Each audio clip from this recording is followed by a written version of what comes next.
देखने को मिलता है बचपन में कई तरह की गंभीर बीमारी भी बच्चों को परेशान करती है। इसी में एक हीमोफीलिया नामक घातक बीमारी भी होती है, जिसके बारे में समय रहते ही अगर पता ना चले या उपचार ना कराया जाए तो यह एक जानलेवा भी हो सकती है।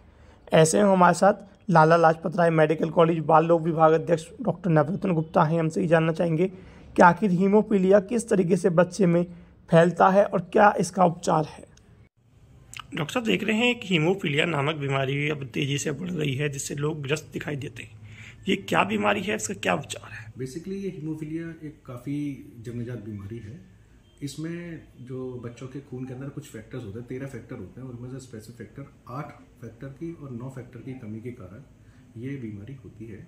इसमें बच्चे का जो रक्त है, अगर चोट लग जाने के बाद वो जमता नहीं है या थक्का नहीं बनता है, उसके अंदर अगर हम देसी भाषा में बात करें खूंट नहीं बनता है, नहीं क्लॉट नहीं बनता है, जिससे ब्लीडिंग की प्रक्रिया कंटिन्यूस बनी रहती है इस फैक्टर 8 और 9 की डेफिशिएंसी की वजह से। इसमें अगर थोड़ी सी भी चोट लग जाती है, तो जैसे घुटनों में चोट लगी तो उसमें खून जो जोड़ों के घुटनों के जोड़ में भर जाएगा, या कोई भी जोड़ में खून भर जाता है, या जो खाल के नीचे खून उभर के आ जाता है।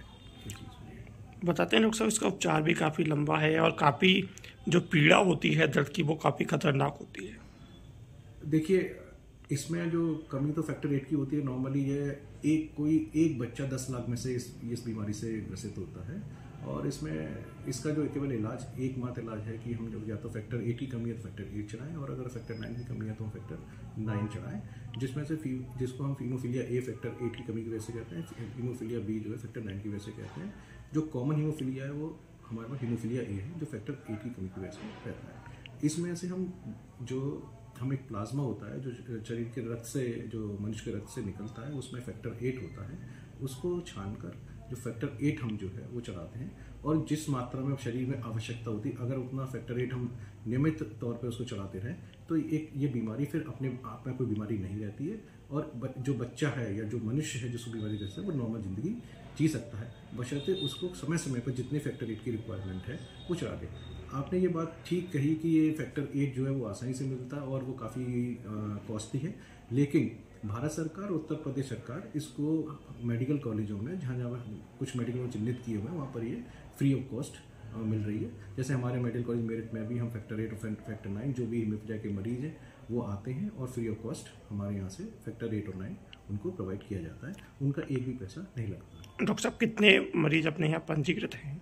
लगभग हमारे पास जो बच्चों की बात करें तो लगभग 70 बच्चे हमारे पास पंजीकृत हैं जिनको हीमोफीलिया से ग्रसित है। कैसे पहचान करें?